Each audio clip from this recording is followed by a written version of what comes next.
సామెతల పుస్తకం 15వ అధ్యాయం అక్కడ మనం చూసినట్లయితే 30వ వచనంలో మంచి సమాచారం, శుభ సమాచారం ఎముకలకు పుష్టి.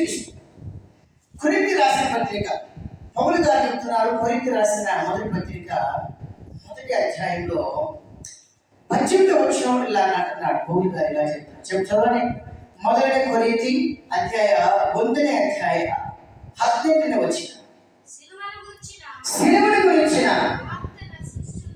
సిలువను గురించిన వార్త నశించుచున్న వారికి వెర్రితనము గాని రక్షించవలసిన మనకు దేవుని శక్తి.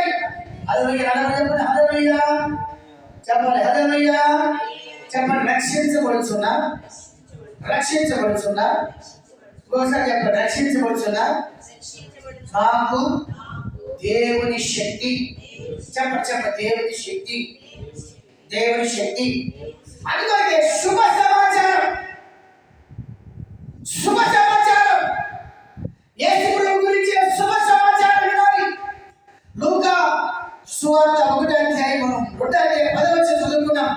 శుభ సమాచారం ప్రపంచానికి, లోకానికి శుభ సమాచారం ప్రకటించే దేవుడు. ఆ శుభ సమాచారం ఏంటంటే యేసయ్య పుట్టుక.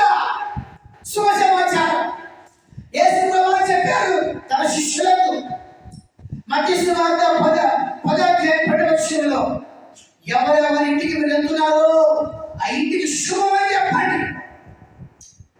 యేసు నామం గురించి శుభం చెప్పండి. ఆయన శిలువ గురించి శుభం చెప్పండి. ఆయన మరణం గురించి శుభం చెప్పండి. ఆయన త్యాగం గురించి శుభం చెప్పండి. ఆయన ప్రేమ గురించి శుభం చెప్పండి. ఎవరెవరింటికి వెళ్తున్నారో మీకు మీ శుభము వారికి తెలియజేయమని చెప్పేసి.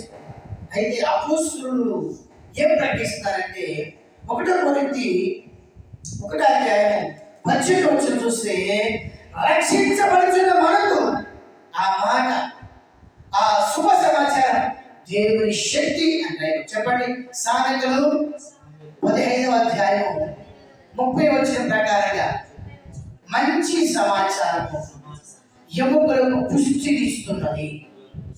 1వ కొరింథీ రాసిన పత్రిక చెప్పండి 1వ కొరింథీ రాసిన పత్రిక 1వ అధ్యాయం 18వ వచనం, రక్షించబడ్డ నాకు శిలువ గురించిన వార్త. చెప్పండి, దేవుని శక్తి.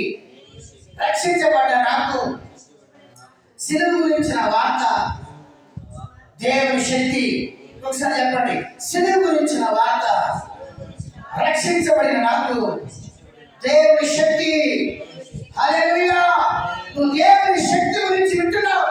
ఈ శక్తి నీలో నివాసం చేయడానికి శిలువ గురించిన వార్తను వినాలి. ఆయన పునరుద్ధరణ గురించిన వార్తను వినాలి. ఆయన తిరిగి లేచిన విషయం గురించి వినాలి. ఆయన తిరిగి లేచి శిష్యులకు కనబడిన విషయం, 40 రోజులు భూమి సంచరించిన విషయం, ఆయన 40 రోజులు ఆరోహణమైన విషయాన్ని శుభ సమాచారం వినాలి. విన్నప్పుడే ఎముకల్లోనికి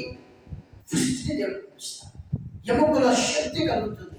అందుకొరకే ఈ శుభ సమాచారం వినడానికి మనల్ని మనం సిద్ధపరచుకోవాలి.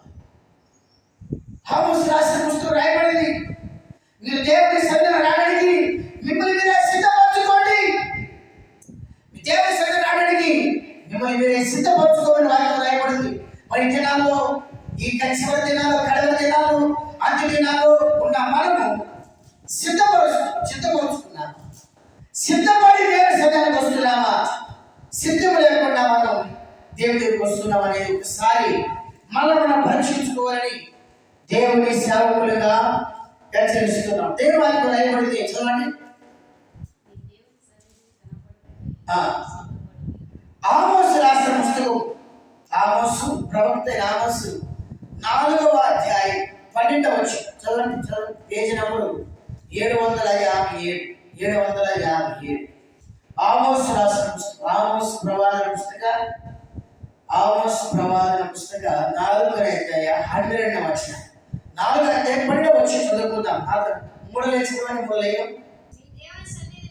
మీ దేవుని సన్నిధిని కనబడటకై సిద్ధపడండి. ఎందుకంటే ఆ మాటలో శక్తి ఉంది, ఆ వార్తలో శక్తి ఉంది, ఆ సువార్తలో శక్తి ఉంది.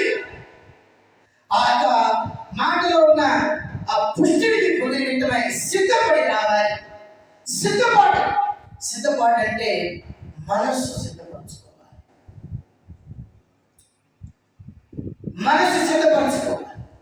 మనం సిద్ధపడగలిగిన వ్యక్తులుగా ప్రభు మన మార్చుగాక. ఆ సిలువ గురించిన వార్త మనం విన్నప్పుడు మన ఎముకలోనికి ఒక శక్తి దిగులుగాక. ఆ శక్తి చేత దేవుని నామమును ప్రతి రోజు మహిమపరచబడుగాక. హల్లెలూయా. అందుకే పౌలు గారు యేసు ప్రభువు యొక్క గాయాలను తన శరీరం మీద యేసు ప్రభువు గాయాలు పొందించుటగా రాయవచ్చున్నది. నువ్వు కూడా యేసు ప్రభువు శిలువను మోసుకు వెళ్ళాలి. యేసు ప్రభువు శిలువను ధ్యానించాలి. ఆ శిలువలో ఉన్న ఆ శుభ సమాచారాన్ని నువ్వు వింటూనే ఉండాలి. ఆ శుభ సమాచారం, మంచి సమాచారం నీ ఎముకలకు పుష్టినిస్తుంది, నీ ఎముకలు ఆరోగ్యాన్ని కలిగిస్తుంది, నీ ఎముకలకు ఆరోగ్యం ఇస్తుంది, నీ ఎముకలకు బలం ఇస్తుంది. ఈ మంచి సమాచారాన్ని దేవుడు ద్వారా దేవుడు బోధించాడు. అలాగే అపోస్తలుల ద్వారా బోధించమని చెప్పాడు. పౌలు గారు అంటాడు, మీరు క్రీస్తు శిలువ గురించి విన్నప్పుడల్లా ఎవరెవరైతే ఆ మాట వింటున్నారో, ఎవరైతే ఆ మాట గురించి విని రక్షింపబడాలని ఎవరైతే ఆలోచన కలిగినారో వారికి మాత్రం ఈ శక్తి వారి మీద ఏదో చేస్తుందని పౌలు గారు చెప్పారు. ఇది కొరింథీ రాసిన పత్రికలో మనం చూసినట్లయితే పౌలు గారు ఏమంటారంటే, చూడండి, 2వ కొరింథీ రాసిన పత్రిక 9వ అధ్యాయము 2వ వచనం రాయబడింది. 2వ కొరింథీ అధ్యాయం 9 2వ వచనం లాగా 2వ కొరింథీ 9వ అధ్యాయం 2వ వచనం. మీ మనస్సు సిద్ధమై చాలు మీ మనస్సు సిద్ధంగా ఉండాలని రాయబడుచు. కనులు వదులుతాడా కదలి. 2వ కొరింథీ 9:2 ನಿಮ್ಮ ಮನಸ್ಸು ಸಿದ್ಧವಾಗಿದೆ ಎಂಬುದು ನನಗೆ ಗೊತ್ತು. ಕಡಲಿಗೆ ರಾಯಬಡಿಸುವುದು ನಿಮ್ಮ ಮನಸ್ಸು ಸಿದ್ಧವಾಗಿದೆ ಎಂಬುದು ನನಗೆ ಗೊತ್ತು. తెలుగులో రాయబడుచుంది, మీ మనస్సు సిద్ధమైనదని నరుగుదును. ఆమోస్ పుస్తకం 4:12 చదివాము. నువ్వు సిద్ధపడి రావాలి. నువ్వు ఏ సిద్ధపరచుకొని రావాలంటే ఇక్కడ చెప్తున్నాడు, పౌలు గారు చెప్తున్నాడు 2వ కొరింథీ 9:2 నీ మనస్సు, చెప్పండి, యేసయ్యా నీ సన్నిధానానికి నా మనస్సు సిద్ధపరచుకొని వచ్చానయ్యా. చెప్పాలి యేసయ్యా నీ సన్నిధానమునకు నా మనస్సు సిద్ధపరచుకొని వచ్చాను. చెప్పండి యేసయ్యా నీ సన్నిధానమునకు నా మనస్సు సిద్ధపరచుకొని వచ్చాను. హల్లెలూయా. సిద్ధపడి ఒకవేళ వచ్చినట్లయితే శిలువ గురించిన వార్తలు వినగానే ఆ శక్తి నీ మీద క్రియ చేయనుగాక. సిద్ధపడి ఒకవేళ వచ్చినట్లయితే ఆ మరణం గురించి చేస్తున్నావు, మరణం గురించి వినగానే ఆ శక్తి నీ మీద క్రియ చేయనుగాక. నువ్వు సిద్ధపడి వచ్చినట్లయితే ఈ సువార్తను విన్న వెంటనే ఆ శక్తి నీలో ఏర్పడి చేయనుగాక. హల్లెలూయా. నీలో ఉన్న బలహీనతలన్నీ ఈ శక్తి చేత మారిపోవునుగాక. అందువల్ల వారికి రాయబడిన సామెతలు 15వ అధ్యాయం 30వ వచనంలో శుభ సమాచారం ఎముకలకు పుష్టినిస్తుంది. సంగమా, ఆలకిస్తున్న వారు, వింటున్న వాళ్ళగా ఈ శుభ సమాచారాన్ని నిర్లక్ష్యం చేయొద్దు. వింటున్నా నీకు ఈ శక్తిని ముందుకుందుగాక, ఈ శక్తిని అనుభవించుదుగాక, ఈ శక్తిని ఇంటిలో బాగా అనుభవించుదుగాక.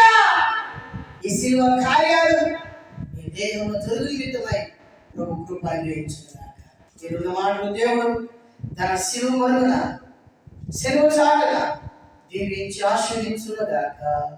ఆమేన్.